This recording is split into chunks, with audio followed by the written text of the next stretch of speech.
Hi everyone, welcome to my channel once again. Today we are going to talk about the mistakes that I did while learning Docker. And I have jotted it down for you all to make sure that you don't repeat while learning it, or sometimes these are related to very fundamental questions, fundamental curiosity we all have. All right, so mistakes I made and learned and we are going to talk about specifically Docker here. Now, I have listed everything down.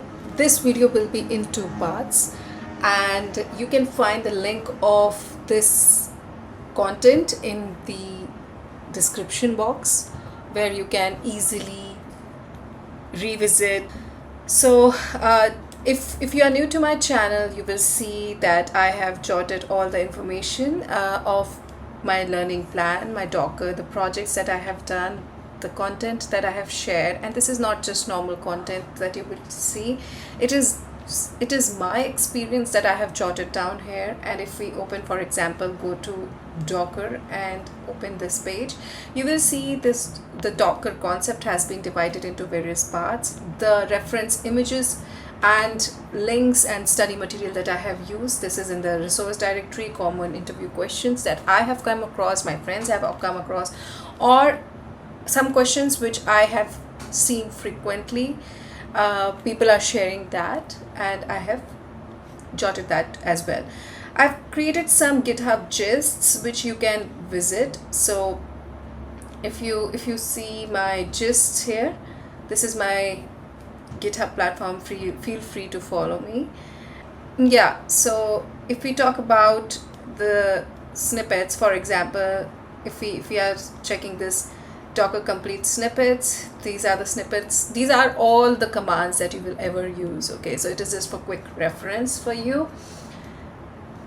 And coming back to this, these are the related projects, the projects that I have done that are very much relevant to DevOps engineer. So as a DevOps engineer, we don't rely on one tool or two tools. We rely on all the tools at one time.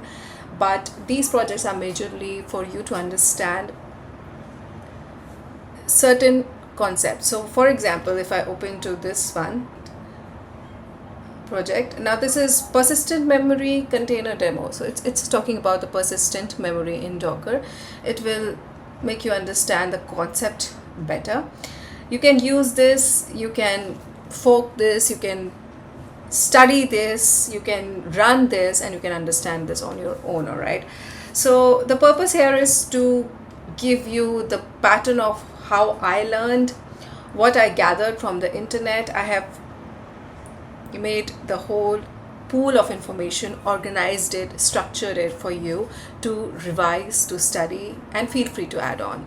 So if you want to add anything to this, do share that in the comment box. I will do that.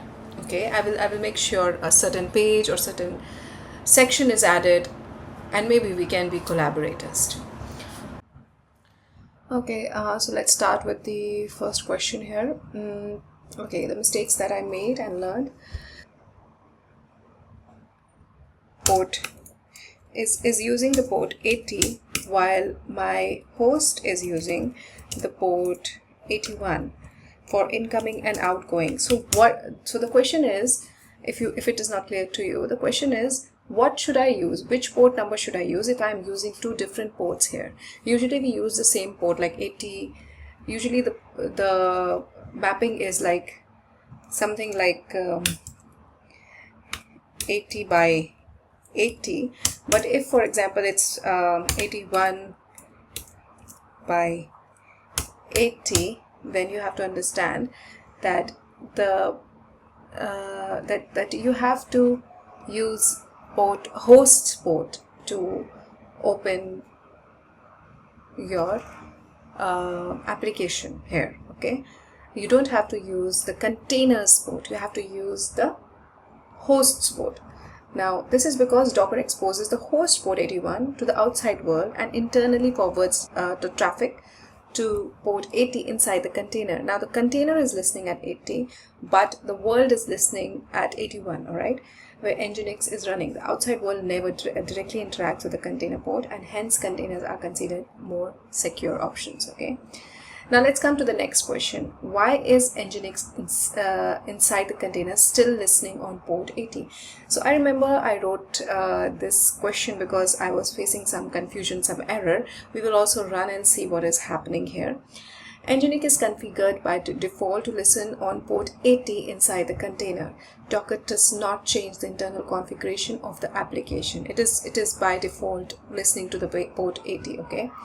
Unless and until the configuration is changed, Docker does not change the configuration, okay? Port mapping only creates the bridge between hosts and the container. So if you remember, I created this image and I shared it in one of my newsletters if you have not seen. So this is, for example, this is the container and this is the application. This is the operating system on which everything is running, the Docker engine is running.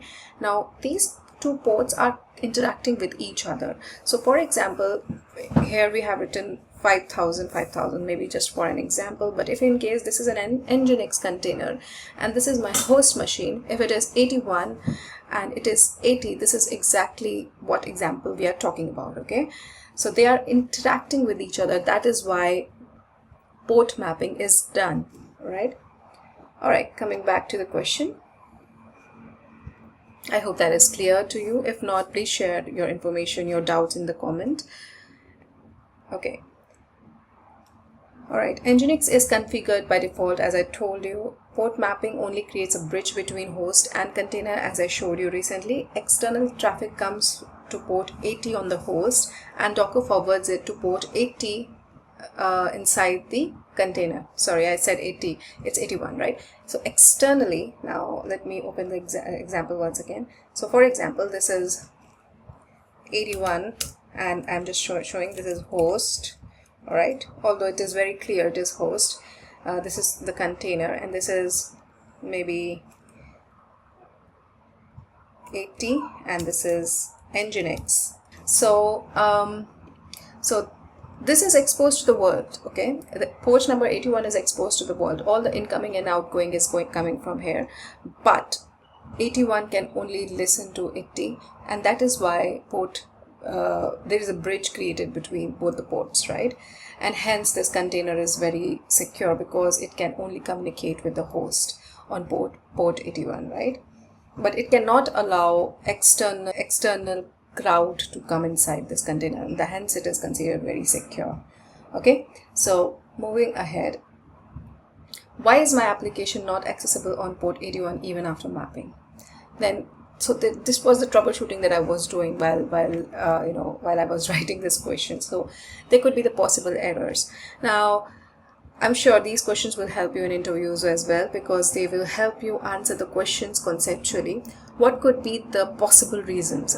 You don't know the scenario, you don't know what is exactly happening, but you know that I'm running an Nginx server on port number 80 and my host is open at 81.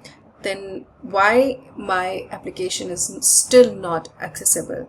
The possible reasons could be my container is not running. That is why the URL is not responding. Port mapping might be incorrect. All right, I have not written the format. I'll write the format correctly here. Firewall or cloud security group may be blocking port 80. Now, I remember the mistake that I did. I didn't change the inbound rules of in my EC2 server and didn't allow incoming traffic to port 80. That was the reason my URL was not working. Okay, so the point number 3 was correct for me. You need to explicitly allow inbound traffic on that port. So this was the fault that I was facing. The application inside the container may have failed. Check logs. Well, again, I think complete it shortly and I'll share it with you. When this video will be posted, everything will be updated, even the images. So don't worry about that. The service inside the container might not be bound to. If it binds only to localhost, external traffic won't reach it. Well, this was not the fault, okay? Only point number 3 was the error that I was facing, but any of these could have happened due to which my URL was not working. Okay. Coming to the fourth point, what does port mapping actually do in Docker? Now, see what I have done with this image. I have created, and I have already explained this to you, so it's very well self-explanatory. It allows external traffic to reach the service running inside a container without exposing the container directly. Docker acts as a routing layer between the host network and the container network. Okay. All right. Now here it comes to the little conceptual question: what is the difference between a Docker image and a container? Which is a very, very, very common question in the interview. But my dear friends, just to be very honest, many of us are not able to give the answer what the recruiter want to hear from us. So the Docker image is a read-only template that contains application code, dependencies, and configuration. A container is a running instance of that image. All right. So you can think of the image as a blueprint from which a process is created, which is called container. All right. So make sure your question, you're answering crispy clear, and your choice of words are very precise and subtle and to the point. Okay. Right. Okay. Going ahead, what does Docker build actually do? The Docker build command reads instructions from the Docker file and creates an image layer by layer. Each instruction, like copy, run, expose, creates a new layer which helps in caching and optimizing rebuilds. The final result is a portable image that can run consistently across environments, right? So this is how we are creating images using a Docker file. It's pretty straightforward for people who are using it, but for people who are not able to explain it during interviews or verbally. Why do containers not require full operating system installation? Now, here comes the big difference between virtual environment and containers, right? Virtual environment or VMs are using their own dedicated kernels, full-grown operating system and whatnot, due to which it is very heavy. Now, if we talk about containers, the sole purpose of containers is to be very secure and lightweight. That is the reason they are sharing the kernel. Okay, they use OS level virtualization, meaning that they share the host system's kernel instead of running their own full operating system. And hence the reason that I just mentioned, it's lightweight, it's fast, and it uses minimal resources as compared to virtual machines, and hence it solves the issue of it runs on my machine too. Why is Docker preferred for stateless application? Now, before understanding why is it preferred, we have to understand what is stateless application. The stateless application do not store data between requests, which makes them easy to scale horizontally, which means when two applications interact or process data, they don't save log information, they don't capture the information of their sessions. That is when they are called stateless application. The containers are inferior by design, meaning they can be stopped, removed, or recreated anytime. They are not very stable.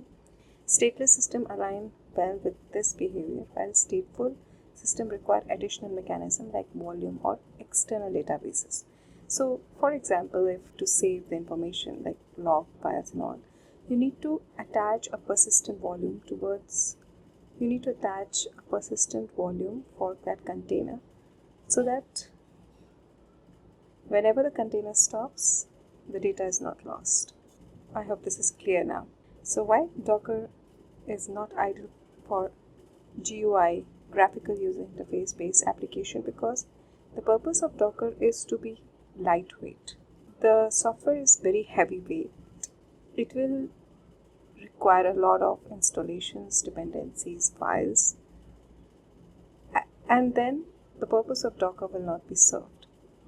So it is designed, Docker is majorly designed to run headless processes, typically backend service or APIs. So Docker is optimized for server-side low workloads, not interactive desktop environments. That is the reason it is not very ideal for GUI-based application. Of course, lightweight GUI is okay, but not very graphically extensive applications or animation-based applications. So I hope this video helped you. In the next video, we will be talking about some misconceptions related to Docker. You can find the link of this document in the description. Thank you for watching. Do subscribe and share.